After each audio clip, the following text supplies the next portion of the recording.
အားလုံးပဲမင်္ဂလာပါအခုမိတ်ဆက်ပေးမယ့်ဖုန်းလေးကတော့ Redmi Note 30 5G China လေးပဲဖြစ်ပါတယ်ရှင်ဒီဖုန်းလေးဆိုလို့ရှိရင်အခုချိန်မှာဝယ်မယ်ဆိုရင်အတန်ဆုံးဖြစ်နေလို့မိတ်ဆက်ပေးရပါရှင်ပါကင်လေးဖောက်နေပါပြီနော်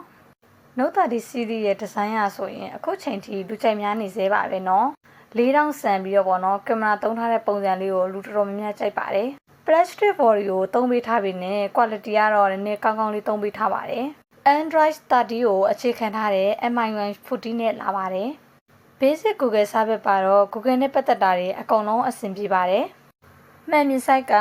6.67 လက်မကိုသုံးပေးထားပါတယ်။ 1080p AMOLED display နဲ့ 120 refresh rate ကိုရစေပါတယ်။ SoC ကတော့ Dimensity 6080ကိုသုံးပေးထားတယ်။ Dimensity 6080ကလူတိုင်းသိတဲ့ Helio G99 ရဲ့ 5G version လို့ပြောလို့ရပါတယ်။ Price to performance အရင်ကြီးတော့မကောင်းဘူးပေါ့ဒါပေမဲ့မဆိုးပါဘူးအတန်ပိုင်းမှာဆိုရင်တော့သူက speaker ကိုတစ်လုံးနဲ့ပဲသုံးပေးထားပါတယ် fingerprint လေးကိုသူကဘေးမှာထည့်ပေးထားပါတယ် battery ampere မှာဆိုလို့ရှိရင်လေသူက 9000 mAh battery ကိုသုံးပေးထားပါတယ်9000 mAh battery ကိုသုံးပေးထားတဲ့အတွက်ကြောင့်မလို့အားကလည်း share ကိုခံပါတယ်ဖုန်းလေးကိုဆက်ပြီးတော့ဆက်လက်လုပ်နေပါပြီရှင်ကင်မရာပိုင်းမှာဆိုလို့ရှိရင်လည်းသူကကြောဘက်မှာကင်မရာ3လုံးနဲ့ဆက်ပြီးကင်မရာ1လုံးကိုအသုံးပြုပေးထားပါတယ်။ကြောဘက်ကင်မရာ3လုံးမှာဆိုလို့ရှိရင်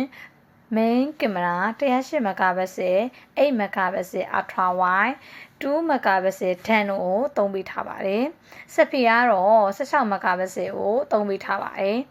ကင်မရာကအရင်ကောင်းတဲ့ထဲမှာတော့မပါပေမဲ့သူကင်မရာကတော့မဆိုးတော်တော်များလူကြိုက်များတဲ့ထဲမှာတော့ပါတယ်သူကင်မရာကိုလေ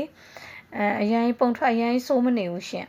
နောက်တာဒီ 5G လေးဆိုလို့ရှိရင်လေအခုချိန်ထိလူကြိုက်များနေသေးပဲပေါ့နော်သူရဲ့ design ပိုင်း big quality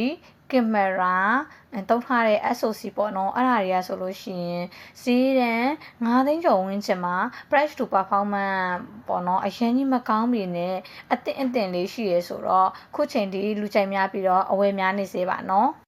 ဘူးထဲမှာလည်းအသွင်းကြိုးကို33ဝအသွင်းကြိုးကိုထည့်ပေးထားပါတယ်အသွင်းကြိုးက33ဝကိုထည့်ပေးထားတဲ့အတွက်ကြောင့်မလို့အန်းဝင်ရလည်းနည်းနည်းလေးမြန်တဲ့ထဲမှာပါပါတယ်ဘူးထဲမှာစင်ပင်လေးလည်းထည့်ပေးထားပါတယ်ရှင်ကာဘာလေးလည်းပါပါတယ်ကာဘာလေးဆိုရင်ဆီလီကွန်ကာဘာအမဲရောင်လေးကိုထည့်ပေးထားတာပါဆီလီကွန်ကာဘာအမဲရောင်လေးကNote 30 series မှာစပြီးတော့အသုံးပြုပေးထားပါတယ်သူရှိရတာ series တွေမှာဆိုရင်ကာဘာအကြီးလေးပဲပါပါတယ်အတစ်ထဲကဈေး9သိန်းကျော်ဝန်းကျင်မှာ